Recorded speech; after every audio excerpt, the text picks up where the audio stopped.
নমস্কার কৃষক বন্ধুরা, আশা করি সবাই ভালো আছেন। তো দেশ ও দেশের বাইরে যারা আজকের ভিডিওটি দেখছেন সবাইকে জানাই আন্তরিক শুভেচ্ছা ও অভিনন্দন। তো বন্ধুরা, আজকে আমি একটা গুরুত্বপূর্ণ ভিডিও, যেটা একদম মোস্ট এবং ইম্পর্টেন্ট ভিডিও, আমরা যে ধান চাষের এতদিন যেটা আপনাদেরকে ঘাস মারা, কিভাবে আগাছা নাশক বা মিনি চাপান বা যে কোনো যেগুলো দেখালাম, ধান লাগানো এভরিথিং, যে আগে যেটা ধানের দেখালাম, সেগুলো তো যাই হোক মোটামুটি যা করবেন মোটামুটি ভাবে ধরে নেন, মোটামুটি পাস করলেও হয়ে যাবে ধরে নেন, মাধ্যমিক পরীক্ষার টেস্ট পরীক্ষার মতো কিন্তু সেটা পার হয়ে গেল।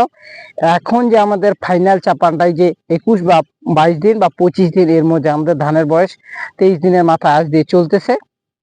তো এই যে আমরা এখন ফাইনাল চাপানটা দিব বা মূল চাপানটা দিব, সেই সময় আপনারা কি কি প্রয়োগ করবেন সেটা আপনাদেরকে আজকে আমি বলবো।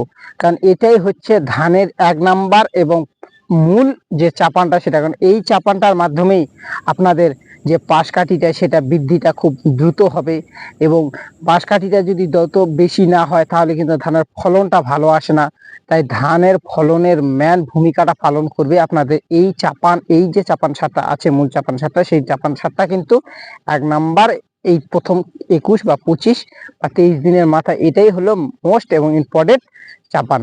তো বন্ধুরা, চলুন ভিডিওটা বেশি দেরি না করে শুরু করা যাক। বন্ধুরা, ভিডিওটি ভালো লাগলে অবশ্যই লাইক ও কমেন্ট করবেন আপনাদের মূল্যবান মতামত, এবং চ্যানেলটি নতুন এসে থাকলে অবশ্যই সাবস্ক্রাইব করে পাশেই থাকবেন, পরবর্তী যে কোনো ভিডিও সহজে আপনার কাছে জানে পৌঁছে যায়। তো চলুন এবার মূল ভিডিওটি শুরু করি। তো বন্ধুরা, এখন কথাটা হচ্ছে এই যে ধানে আমরা দিব এখন চাপান সারটা, আমরা চাপান সারটা কি কি দিব এবং কি কি দিলে সব থেকে ভালো রেজাল্ট আমরা পাবো। তো বন্ধুরা, এখন আমরা হলো যে এবার যে চাপান সারটা দিব, আমরা এবার যে প্রিপারেশনে দিচ্ছি সেটা হচ্ছে আপনারা 1 বিঘা 49 শতকে বিঘাতে 20 কেজি ইউরিয়া অর্থাৎ নাইট্রোজেন থাকে, সেটা আমরা ইউজ করব। তার সাথে কিন্তু আমরা ফাটারা যেটা থাকে বা ট্যাগজিন, এখন তো অনেক রকম কোম্পানি বেরিয়েছে, যে দানাদারটা ফাটারা যেটা সেটাই সব থেকে ভালো হবে, ট্যাগজিন নামে একটা বেরিয়েছে।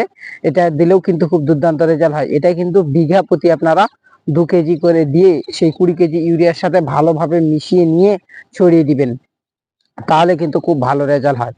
এছাড়া আপনারা আরো এর থেকে কম দামেরও কিছু ইউজ করতে পারেন, সেটা আপনাদেরকে বলে দেই। বিঘা হারি 20 কেজি ইউরিয়া, তার সাথে যে আমরা যে ফুরাডন যে থাকে 3G কোম্পানির যেগুলো আছে, এখন তো 4Gও বেরিয়েছে, তো 3G যেটা একটা আছে অ্যাভেলেবেল, ট্যাগ এজেন্ট বা জেনবাজ আছে, অনেক কোম্পানি বেরিয়েছে, সেগুলো কম দামেরও আপনারা দানাদার, আমি দানাদার কোম্পানিটার কথা বলছি না, কারণ কোম্পানি আপনার প্রত্যেকটা দানাদারের কোম্পানিও কিন্তু ভালো, আমি কোনো কোম্পানির বিপক্ষে যাচ্ছি না এবং কোনো কোম্পানির এখানে কোম্পানি নিয়ে আলোচনাও করতে যাচ্ছি না। আপনারা যে আমাদের 100 টাকা কেজি একটা দানাদার, সেটা কম দামের দানাদার পাওয়া যায়, আমি কোম্পানির নামের কথা বলছি না, সেই দানাদারটাও আপনারা 1 বিঘাতে 2 কেজি করে দিয়ে এটা ভালোভাবে ছড়িয়ে দিতে পারেন। শুধু এটা আমি বলছি এই কারণে, যেটা বাজেট যদি কম থাকে এটাও কিন্তু দিলে দুর্দান্ত রেজাল্ট পাওয়া যায়। কারণ এগুলো যে আমরা ইউজ করি, এটা মোটামুটি এই যে ধানটা, এই সময় যে ধানটা তৈরি হবে পাশকাঠি ছাড়বে, এতে যাতে কোনো মাজরা এবং রোগ পোকা যাতে নিরোগ ধানটার থেকে প্রথম থেকে পাশকাঠিটা হয়ে ভালোভাবে তৈরি হতে পারে, সেই জন্য এই প্রসেসটাও আপনারা তো অবলম্বন করতে পারেন। এটা হচ্ছে আপনাদের 2 নম্বর টিপস। এবার হলো 3 নম্বর টিপসটা আমি বলে দেই। এটাও কিন্তু আপনারা শর্টের মাধ্যমে খুব ভালো এবং দুর্দান্ত রেজাল্ট পেয়ে যাবেন, একদম কম টাকায়, সামান্য টাকায়, কিন্তু এটা যদি আপনারা করতে পারেন তাহলে কিন্তু এর আরো দুর্দান্ত রেজাল্ট। তো সেটা আপনারা কি করবেন, 20 কেজি ইউরিয়ার সাথে 1 বিঘা জমি 49 শতকে বিঘাতে 20 কেজি ইউরিয়ার সাথে আপনারা যদি 200 ml করন্ডা বা অ্যাকশন বা হামলা, এই যে আমাদের কীটনাশক যেগুলো বিষ থাকে, সেগুলো যদি আপনারা ভালোভাবে ইউরিয়ার সাথে মিশিয়ে নিয়ে ছড়িয়ে দিতে পারেন, এরও কিন্তু বন্ধুরা দুর্দান্ত রেজাল্ট। তাই বন্ধুরা, আপনারা এটাও করে একবার ট্রাই করে দেখতে পারেন, কারণ আমরা কৃষিকাজের সঠিক পথটা আপনাদেরকে দেখাবো। এই যে আমি 3 নম্বর টিপসটার কথা বলছি, করন্ডা বা অ্যাকশন বা হামলা, এই সব বীজ যদি ইউরিয়ার সাথে মেখে দিবেন, এটারও কিন্তু ভালো হয়। কারণ আপনারা মূল সারটা যদি সঠিকভাবে, ইউরিয়াটা যদি সঠিকভাবে না দেন বা নাইট্রোজেনটা আপনারা যদি সঠিকভাবে না দিতে পারেন, তাহলে কিন্তু আপনারা যতই বীজ যতই ভিটামিন ব্যবহার করেন, ধানের কিন্তু গ্রোথ বা পাশকাঠি কখনোই আসবে না। এটা আপনাদের চ্যালেঞ্জ দিয়ে আমি বলতে পারি, যে কোনো কৃষকদের কথা বলতে পারি, যদি ইউরিয়া বা নাইট্রোজেন আমরা মূল সারটা যদি ইউজ সঠিকভাবে না করতে পারি, তাহলে কিন্তু আমরা কখনোই কৃষি থেকে উন্নতি করতে পারবো না এবং ধানটা আমরা সঠিক কখনোই করতে পারবো না। সেই জন্য আপনারা বন্ধুরা, আসল যে মূল বীজ ভিটামিনের কথা আমি বলছি না, এই আসল কথাটা হচ্ছে যে ইউরিয়া বা নাইট্রোজেন, এটা কিন্তু আপনাদেরকে মাস্ট দিতে হবে। তার সাথে আমি যেটা ধাপে ধাপে বললাম, প্রথমে ফাটরা বা ট্যাক্সিন, যেগুলো ভালো কোম্পানি, ব্র্যান্ডেড কোম্পানির কথা বলতেছি, সেগুলোর কথা বলছি। তারপরে আপনারা যেগুলো আমাদের 100 টাকা কেজির দানাদার একলা পাওয়া যায়, সেটা কম দামের, সেটার কথা বলছি, সেটাও আপনারা ইউজ করতে পারেন 2 নম্বরে।